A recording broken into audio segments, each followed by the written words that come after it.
Hello, dear student. So, it will be the last lecture of Unit 5. So, I have uploaded 8 lecture in my YouTube channel, Physics by Amitanandan.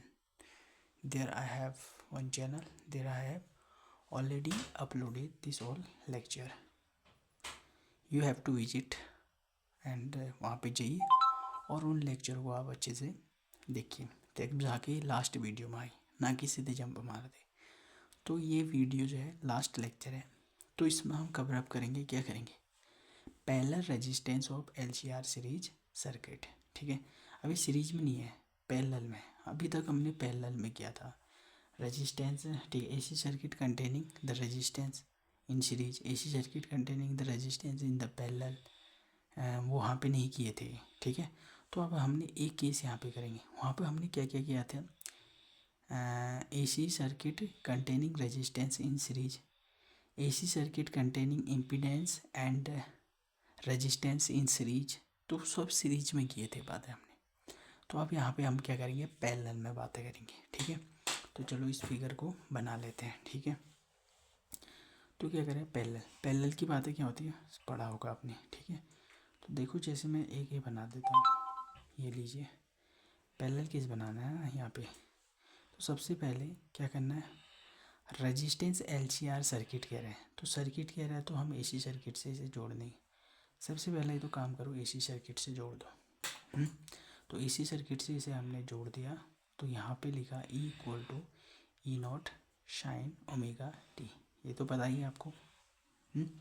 अब AC circuit से जोड़ दिया, तो parallel में जलाना है ना, पैरेलल में दिखाना है एल सी आर।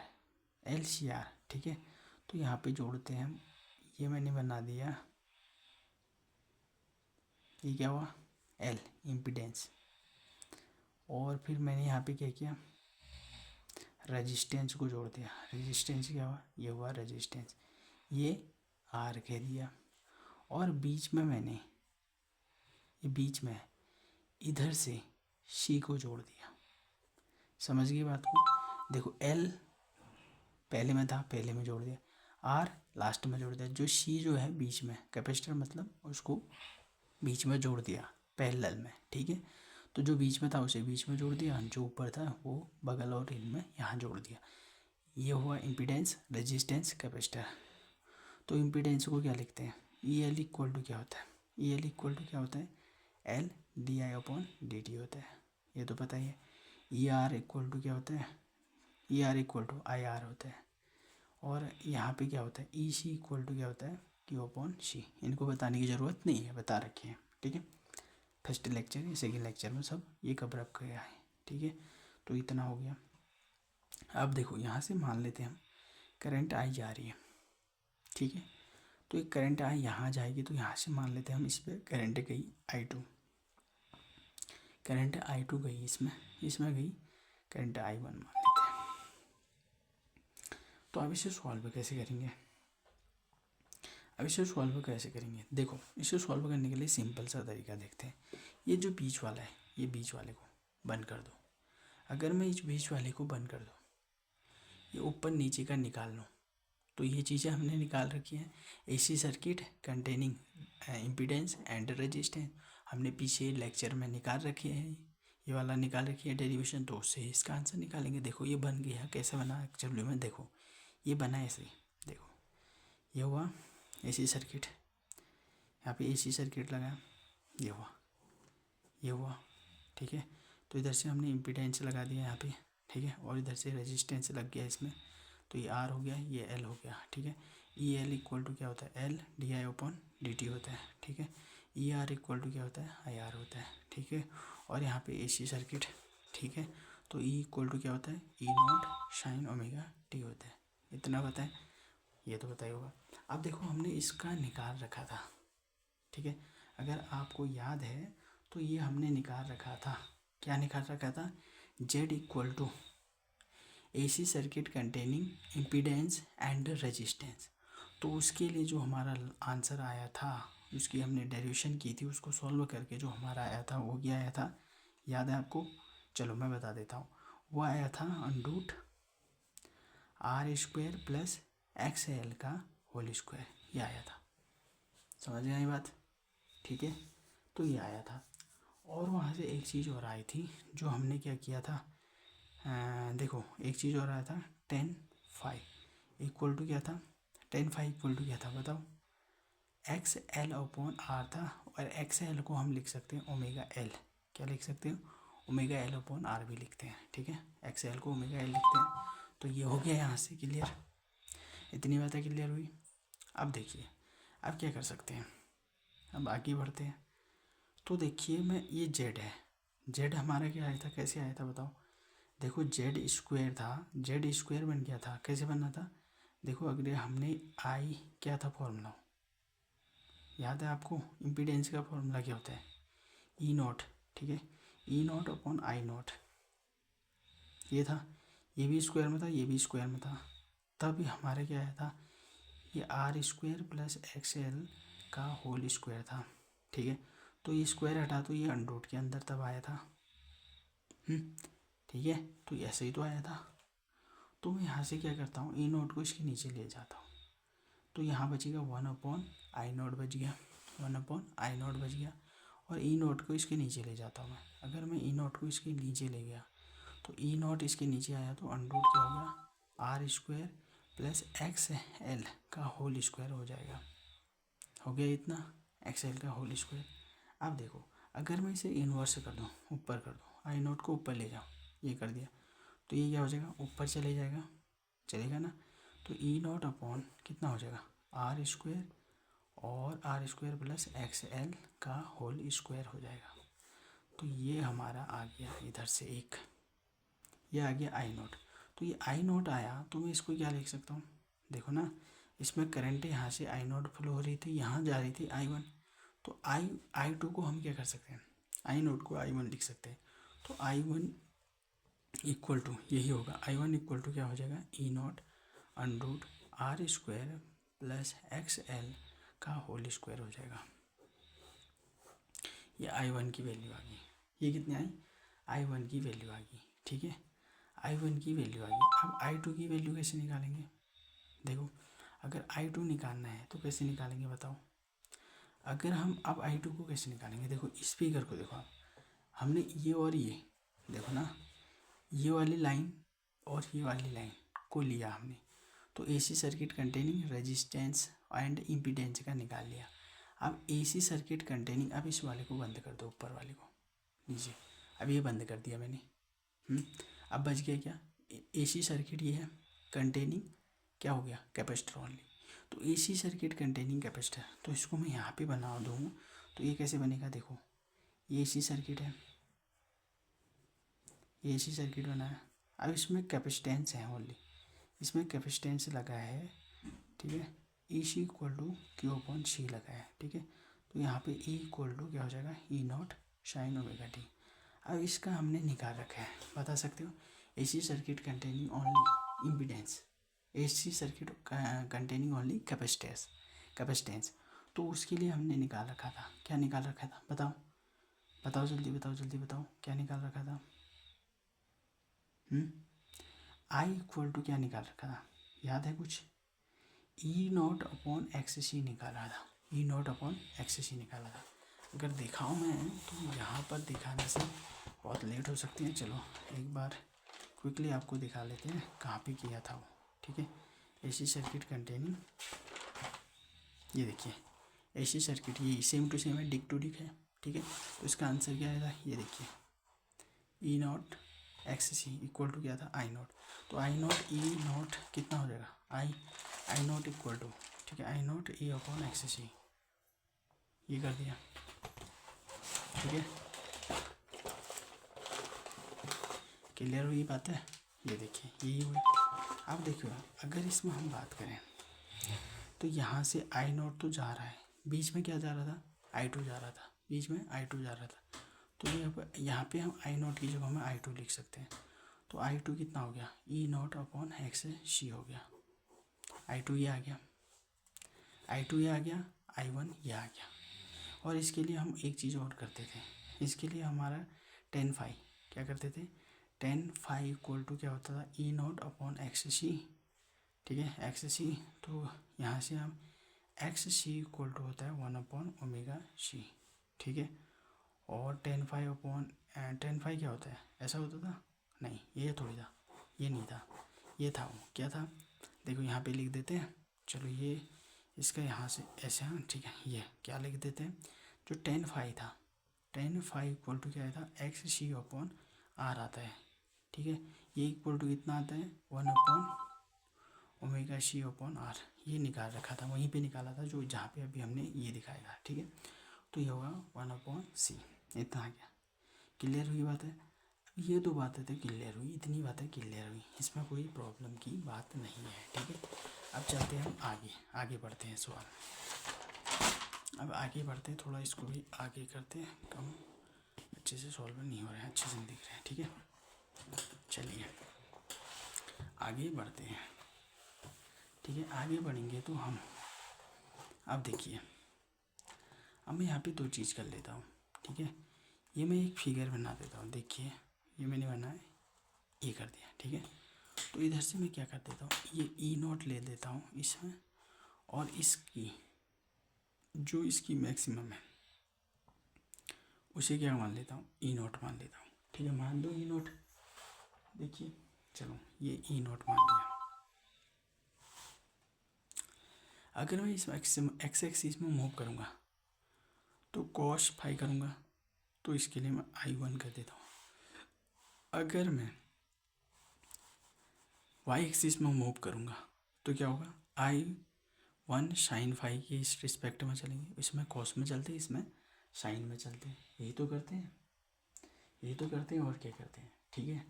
तो इधर से मैंने एंगल बनाया, ये I1 कर दिया, तो इधर से एंगल थीटा हो गया। देखो मैंने क्यों लिखा, देखो यहाँ पर हम दो पॉइंट नोट करो, यहाँ पे लिखेंगे जो फर्स्ट हमारा है, ठीक है। क्या आएंगे, फर्स्ट जो है I1 cos phi, I1 cos phi, I1 cos phi along the direction, ALONG, along the direction, along the direction E0 की डायरेक्शन में है। तो उसके बाद दूसरा पॉइंट लिखो, क्या देखो इस फिगर से क्या समझ में आ रहा है, ठीक है। I1 sine phi is perpendicular the direction of E0, is perpendicular to the direction DIRECD and direction of E0, perpendicular है ना, आई वाई इसके परपेंडिकुलर है, ठीक है। ये दो लिख दिया मैंने यहाँ से, ठीक है। तो इधर से मैं क्या कर सकता हूँ, बताओ क्या कर सकते हैं इधर से, देखो I1 को मैं क्या लिख सकता हूँ, I1 देखो ना, इधर से E0 इक्वल टू क्या लिख सकता हूँ, I1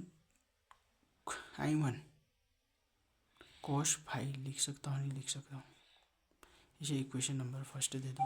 देखो ना E0 तो है ही, तो E0 equal to I1 cos phi लिख सकता हूँ, तो I2 इस डायरेक्शन, ये I1 है तो इस डायरेक्शन को मान लेता हूँ मैं, I2 डायरेक्शन है, तो I2 इक्वल टू मैं क्या कर सकता हूँ, ये देखो I2 इक्वल टू, ये I2 को इक्वल टू क्या होगा, I1 साइन फाई कर दिया, ठीक है। इसे हमने कह दिया दूसरी इक्वेशन,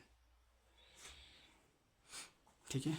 फ्रॉम, यहाँ से देखो फ्रॉम इक्वेशन सेकेंड, ठीक है। इक्वेशन सेकेंड से देखो, अब इक्वेशन सेकेंड से क्या देखेंगे, देखो इक्वेशन सेकेंड से हम क्या देखेंगे अब इसमें, इक्वेशन सेकेंड ये है, I2 equal to I1 sine phi, equation second ये तो है, यही है। अब देखो I को क्या लिख सकते हैं, I को क्या लिख सकते हैं बताओ, अभी I2 क्या लिख सकते हैं, अगर हम यहाँ पे देखें I2 देखो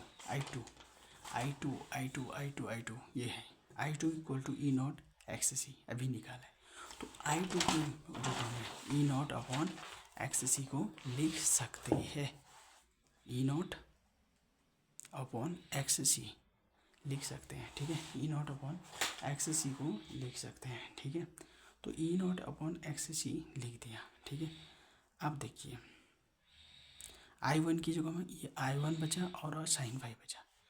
I2 की जगह में ई नॉट एक्स सी हो गया। I1 कितना है और साइन फाई है, तो I1 कितना है देखो, I1 है E naught upon under root R square plus X L का होल स्क्वायर। ठीक है, तो वो क्या है, वो हमारा है E naught upon R square plus X L का होल स्क्वायर, ये अंडरूट के अंदर है। अब बचा यहाँ से साइन फाई। अब तो साइन फाई कैसे निकालेंगे बताओ, ये साइन फाई कैसे निकलेगा। तो हमें अगर याद है आपको साइन फाई निकालना है तो कैसे निकालेंगे बताओ। तो टेन फाई इक्वल टू क्या है, देखो अगर मैंने बताया था ना, देखो यही यहाँ पे देखिए tan phi equal to X C upon R है, तो इधर से निकालेंगे आप साइन का। Tan phi equal to X C upon R है, एक्स सी अपॉन आर है, तो इधर से हम साइन फाई निकाल सकते हैं। कैसे निकाल सकते हैं देखो, हर हर भोले पंडित बद्री प्रसाद सोना चांदी तोले, ये याद करने का फॉर्मूला, याद करने का तरीका है। ठीक है, ठीक है, देखो मैं कैसे बनाता हूँ। अब देखो अगर मैं टेन फाई की बात करूँ ना, टेन फाई क्या होता है, टेन फाई जो होता है एक्स सी अपॉन आर दे रखा है इसने। ठीक है, तो टेन फाई मतलब ये साइन होता है, ये कॉस होता है, ये टेन होता है। टेन फाई में क्या है, परपेंडिकुलर है फिर बेस है, तो यहाँ पर ये परपेंडिकुलर है, नीचे वाला बेस है, तो इधर से हमें ये पता चल गया। ठीक है, ये पता चल गया। ठीक है, तो ये पता चल गया, इतना चीज़ पता चल गया। तो अब हम यहाँ से अगर मैं इसका फिगर बनाऊँ तो कुछ ये बन जाएगा,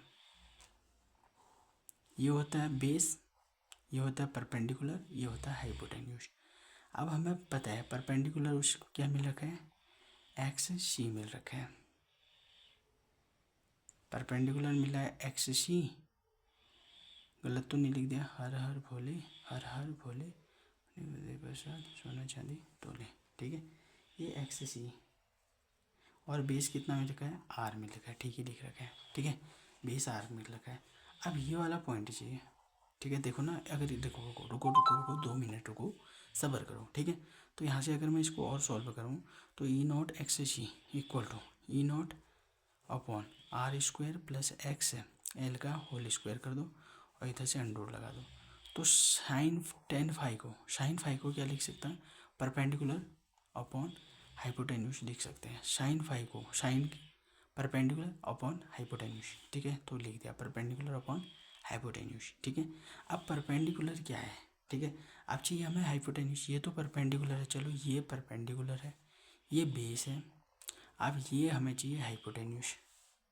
ठीक है, तो परपेंडिकुलर तो हमें मिल रखा है एक्स सी है, तो परपेंडिकुलर की जगह में हम एक्स सी लिख सकते हैं। ठीक है, तो ई नॉट ये तो ऐसे ही चलेगा। ठीक है, आर स्क्वायर प्लस क्या करेंगे, R square plus X C या एक्स एल का होल स्क्वायर, एक्स एल होगा ना, एक्स एल का होल स्क्वायर। ठीक है, एक्स एल का होल स्क्वायर, एक्स एल का होल स्क्वायर हो जाएगा, tan phi equal to X L का होल स्क्वायर। ठीक है, हो गया, चलो चलो चलो चलो। ठीक है, तो ये हो गया। अब देखिए पी कितना है हमारा, इसे एक्स एल लिखो ना, मैंने एक्स सी कर दिया, tan phi equal to X L था, एक्स एल अपॉन आर था। ठीक है, tan phi X L upon R है। तब यहाँ पे थोड़ा मैं सोच रहा हूँ कैसा आ रहा है। ठीक है, तो ये एक्स एल हो जाएगा, परपेंडिकुलर की जगह में एक्स एल। अब बचा ये, इसको कैसे निकालेंगे, हाइपोटेन्यूज स्क्वायर ऐसे तो निकालते हैं, H square equal to perpendicular square plus base square. ठीक है, तो एच कितना है, एच कुछ नहीं है अभी, एच कितना है, एच कैसे निकलेगा, देखो एच को अभी एच स्क्वायर लिखो। ठीक है, ये वाली डिस्टेंस चाहिए हमें। ठीक है, तो आर का क्या करो, perpendicular R square plus X L का स्क्वायर कर दो। अगर यहाँ से एच को हटाएंगे तो ये अंडर के अंदर आ जाएगा, तो R square plus X L, X C नहीं है, एक्स एल का स्क्वायर, एक्स सी नहीं एक्स एल है। तो देखो एच, तो ये हाइपोटेन्यूज हमें मिल गई, एच की जगह में लिख दो आप, एच की जगह में लिखो E square upon X C equal to E naught upon, ठीक है, under R square plus X L का होल स्क्वायर, और इधर से हम क्या कर देंगे, देखो एक्स एल तो ऑलरेडी है, नीचे क्या होगा R square plus X L का होल स्क्वायर। समझ गए बातें? इतनी बातें क्लियर हुई नहीं हुई बताओ? इतनी बातें क्लियर हुई या नहीं हुई? क्लियर हुई ना हुई? देखो अगर मैं अब इसको आगे सॉल्व करते, चलो 1/x(c) लिख दूँ, क्यों कहो, इस ई नॉट को मैं, ये क्या है ऊपर है तो ये नीचे आ जाएगा, इसको मैंने यहाँ डाल दिया तो ये ऊपर ई नॉट हुआ, नीचे ई नॉट आ गया, ठीक है। और क्या बचा 1/√r² प्लस एक्स एल जो ये है इसका होल स्क्वायर बच गया, और into x L upon r² plus X L का होल स्क्वायर ये बच गया। इससे ये कैंसिल हो गया। 1/x इक्वल टू हम क्या कर सकते हैं बताओ, ऊपर बचा मल्टीप्लाई करेगा तो 1 को एक्स एल होगा, ये क्या हो जाएंगे, 2 बार है तो 1 बार आ जाएगा, क्योंकि अंडरूट में स्क्वायर होंगे, दोनों स्क्वायर हो जाएंगे, स्क्वायर हो गए तो कट जाएगा, तो क्या बचेगा r² प्लस एक्स एल का होल स्क्वायर, ये बच गया। ये आ गया इतना। अब इधर से आगे करते हैं, तो क्या आया देखो, क्या रखे 1/x equal to X L upon r² plus X L का होल स्क्वायर, ठीक है, ये आ रखा है। अब इधर से आगे चलते हैं इसमें, अब इसको इधर मल्टीप्लाई कर दो, क्रॉस मल्टीप्लाई कर लो, तो r² प्लस एक्स एल का r² प्लस एक्स एल का होल स्क्वायर इक्वल टू क्या बच गया, ये यहाँ जाएगा XC इंटू एक्स एल। समझ में आई बात? XC equal to X L हो गया। इतनी बातें क्लियर हुई, XC equal to X L.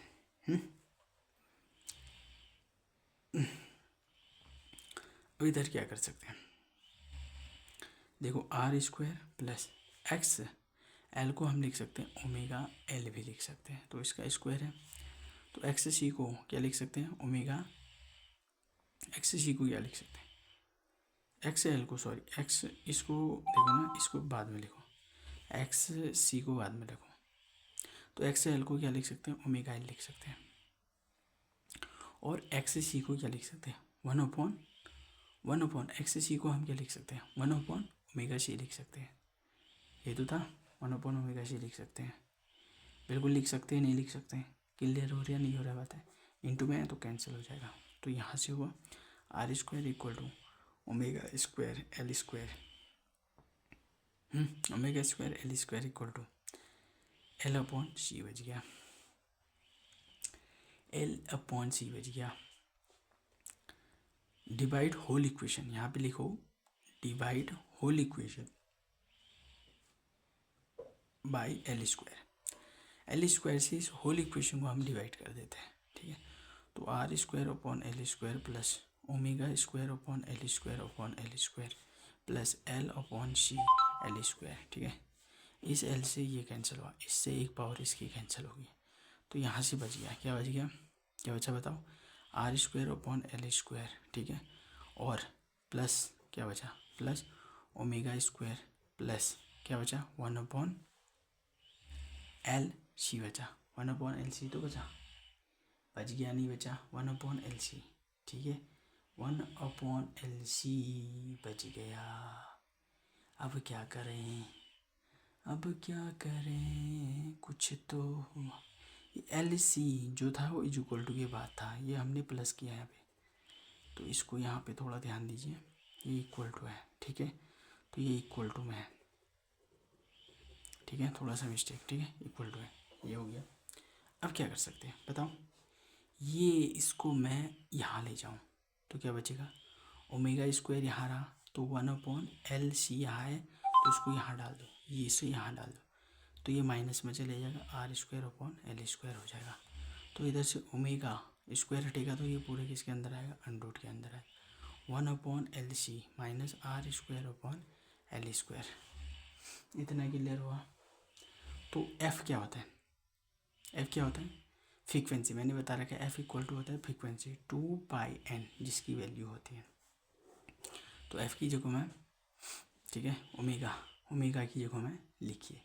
Omega equal to क्या होता है 2πn, ठीक है, ये होता है ना ओमेगा इक्वल टू 2πn बता रखा। तो इसको यहाँ पे लिखेंगे 2πf या n कुछ भी हो सकता है ओमेगा जगह, बता रखा है पीछे फॉर्मूला, ठीक है, पहले स्टार्टिंग फर्स्ट लेक्चर में, ठीक है। तो इधर से हम क्या कर सकते हैं 2πf इक्वल टू कितना आएगा √1/LC माइनस r² ये आ जाएगा, ठीक हो गया। अब इतना तो क्लियर हुआ, ठीक है, ये हो गया क्लियर, ठीक है। अब इधर से अगर हम f फ्रीक्वेंसी निकालना है तो इसे हम क्या चले जाएगा, ये इंटू में डिवाइड में चले जाएगा 2π, अंदर क्या बचेगा 1/LC माइनस r²/L², ठीक हो गया। इतना आ गया।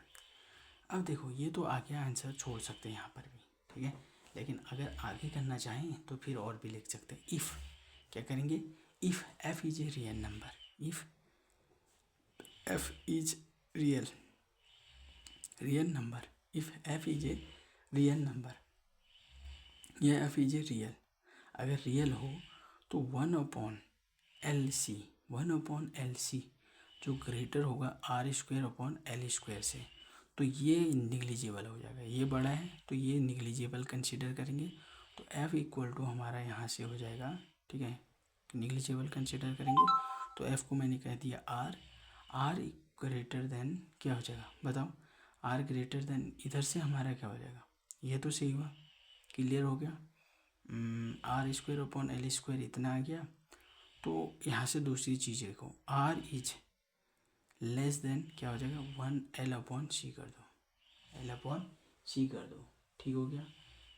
अब इधर से एक पॉइंट है यहाँ पे नोट कर लो, इतना ही छोड़ सकते हो इसे, कोई दिक्कत नहीं, आगे लिखें, चलो लिख देते हैं। यहाँ पे एक पॉइंट ये लिखना, if it is sufficient condition, ठीक है, if it is a sufficient condition then the concentration then it come from the session frequency, ठीक है। तो f इक्वल टू 1/2π क्या लिखेंगे L/C, ठीक है। तो ये जो हो गया तुम्हारी डेरिवेशन यहाँ पे क्लियर हो गई है, ठीक है, ये डेरिवेशन हो गई क्लियर। तो ज़्यादा नहीं है, आप इधर पे ही इसको छोड़ सकते हैं, कोई दिक्कत नहीं है, ठीक है। तो वो फुल नंबर है। तो ये लेक्चर कैसा लगी वीडियो एक बार कमेंट करके बताना, लाइक करना, शेयर करना और ज़्यादा से ज़्यादा शेयर करना, तभी तो मोटिवेट मिलेगा। तो ये जो है लेक्चर 5 यूनिट का लास्ट लेक्चर है, 9 लेक्चर है, 8 लेक्चर ऑलरेडी अपलोड हो चुके हैं। आप उन्हें विजिट करें, चैनल में जाके देखिए उन्हें, may be it is helpful for you. अगर मेरी वजह से आप किसी को समझ में आता है तो it's for me a very good, so you have to visit that and you have to look all the lectures. I have tell there the good concept। मेरे विचार से तो यहाँ पे जो है मेरे आइडिया के थॉट्स के हिसाब से मैंने यहाँ पर अपना फुल कंसेप्ट दिया है, फुल एक्सप्लेनेशन समझाने की कोशिश की है, ठीक है। तो शॉर्ट और बहुत स्लो मीडियम में समझाया है, ना कि स्पीड में, ताकि हर किसी को समझ में आए। और देखिए ना, बहुत पहले जो थे हमारा सेशन स्टार्ट हो चुका था, बहुत लोग जो थे, बहुत स्टूडेंट थे जो बहुत लेट में आए, तो उनका जो था 1-2 यूनिट फिनिश हो चुकी थी, तब वो क्लास ज्वाइन की उन्होंने, तो उनके लिए may be it helpful. So don't doubt it will be wrong, so it's better. और एक और प्रॉब्लम आ रही थी कि यूट्यूब में जो फिजिक्स से रिलेटेड कोई भी लेक्चर नहीं मिल रहे थे, तो मैंने कहा मैं अपलोड कर देता हूँ। तो ये सेकंड सेम के लेक्चर है, आप इनमें जाके विजिट कर सकते हैं, may be it's very helpful you. So don't forget to subscribe channel. If you get a benefit from this lecture, so share in your friend circle. Thank you, see you, bye bye, मिलते हैं अगले lecture में और एक अगली unit के साथ। तब तक इस चैनल के साथ जुड़े रहे। Thank you.